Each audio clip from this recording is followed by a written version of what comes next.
Hello, I'm Charlie Winburn.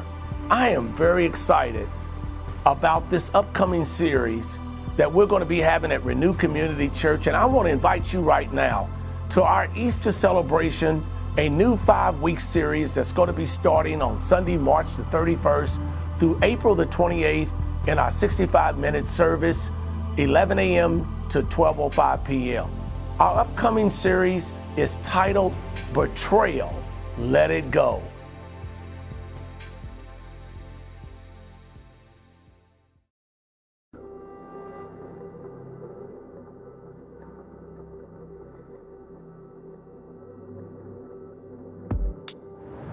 When I was 19 years old, I was involved in a church and had to tell my family and friends that I was pregnant. And it was at that point in my life where the friends that I had had my entire life left me.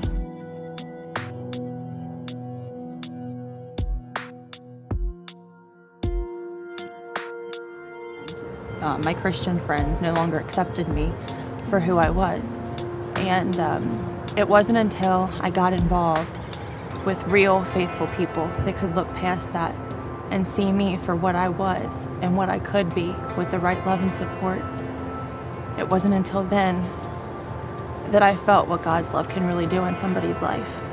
And it wasn't until then that I could flourish and grow into the person that I am today. It was their betrayal that shunned me, but it was God's love that gave me hope.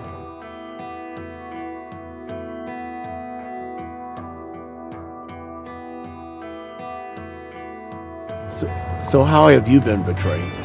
I've been betrayed. I actually was betrayed by the age of 7 years old.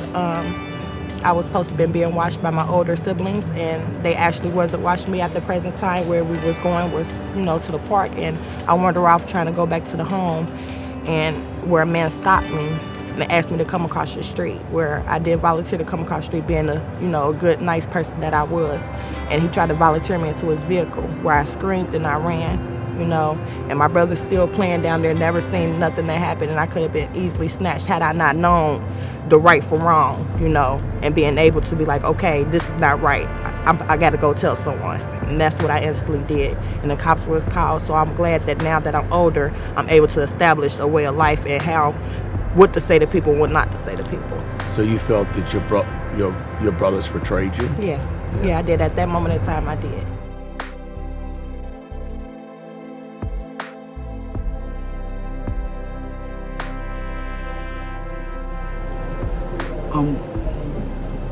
When I was younger, I got in a lot of trouble.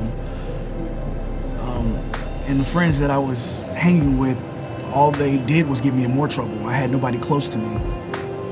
So my mom thought it'd be a good idea if I go stay with my uncle in Illinois. When I got there, it was hard for me to make friends. Everybody that I wanted to make friends with were drug dealers and got in a lot of trouble. But then I found somebody. I found somebody that we could have fun with and we could work on school stuff with. And it seemed like, I was turning over a new leaf. But then one day out of the blue, he invited me to his house.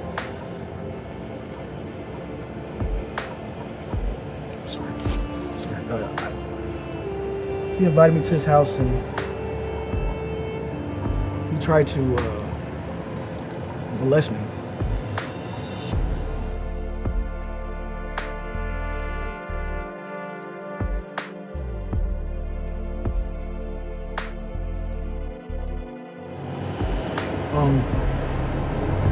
I fought him off, and I ran out the house, and I ran to my uncle's house, and I started kicking in the door, and I was so upset and just mad, And from that day forward, I just couldn't trust anybody, and I would get upset so fast, and I knew that wasn't the way to go.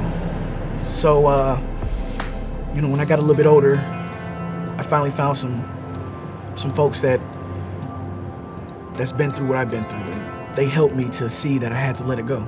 So how do you feel now? I have my good days. I have my bad days. but I see a better outcome, and I trust more now.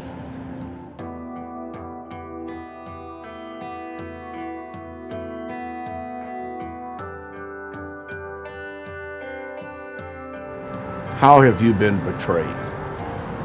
Well, I'd have to say that I was betrayed by my dad, by the very fact that he wasn't a dad to me or my siblings. My mother passed away when I was 15 months old, and he spent a couple of years doing his own thing and left me with his parents, and then he came back and picked me up. But even then, he still wasn't my dad. You know, when I was little, he was my daddy. You know, I just wanted my daddy to love me, and he couldn't. You know, he had his own problems, his own issues, and he drowned all of those in drugs. And most of my friends growing up were the kids of his drug friends, of his dealers. And because he was always concerned about making sure that he could pay them, he took the money that came from my mother to pay for his drugs. He took money that should have gone to food and rent to pay for his drugs. And so therefore we moved around a lot. We were evicted. You know, it was a lonely, really lonely time.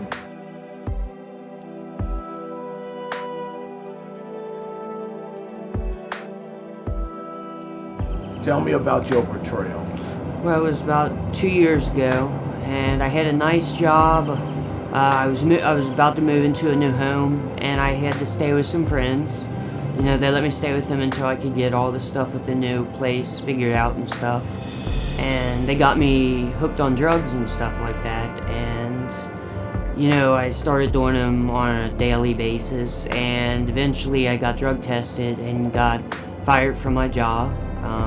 So I lost any way I could have got the house I wanted to buy, and my friends basically, because I didn't have a job, kicked me out, and I was homeless on the streets. So they betrayed me by, you know, kicking me out when they're the ones that got me on drugs in the first place.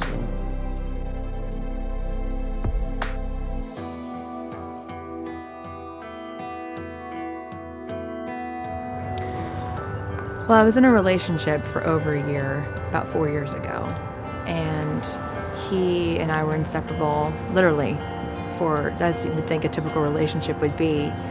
Last 2 months of our relationship, he started to act differently, and it was kind of my first long term, so I wasn't really used to that. And I had a dear friend of mine who was with me the entire time, from the good and the bad, everything, and I didn't hear from her after we broke up for 2 months.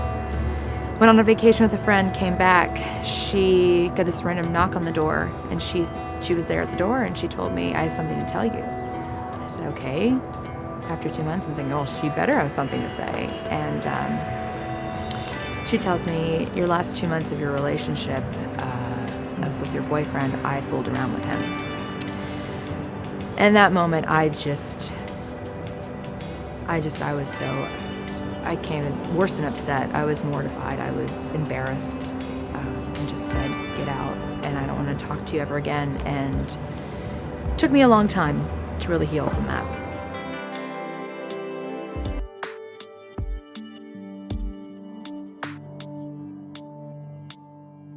Well, basically, I was starting a business with a friend of mine. We'd been friends for a few years, and had some really great ideas. And out of the blue, she just decided she no longer wanted to be a part of the business. And I couldn't understand why. And turns out she went and started her own, and she's using pretty much the same ideas we came up with together. And I am just baffled by it, just completely. So how do you feel now, right now? Right now, I'm still hurt. It happened a few months back, but I'm still hurt and angry, a little angry, confused. Just, you think you know someone, you know? Yeah. Well, thank you for sharing that with me. Tell me a little bit about your betrayal.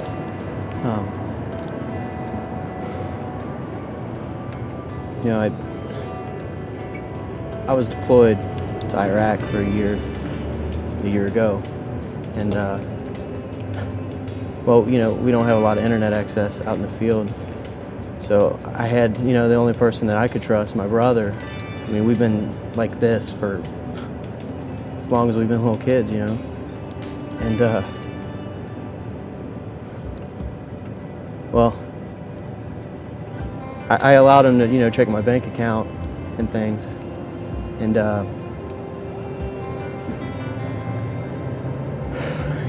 he ended up taking everything. I mean, all of my money from being deployed. He took it all, and I finally got home, and I couldn't make my mortgage anymore. So I've lived on the street for a year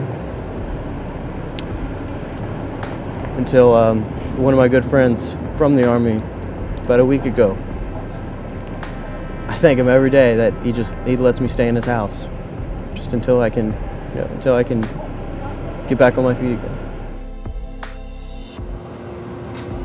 Betrayal, Let It Go, a 5-week series at Renew Community Church. I want to invite you and your family to join us on Easter Sunday, March the 31st, in our 65-minute worship service from 11 a.m. to 12:05 p.m.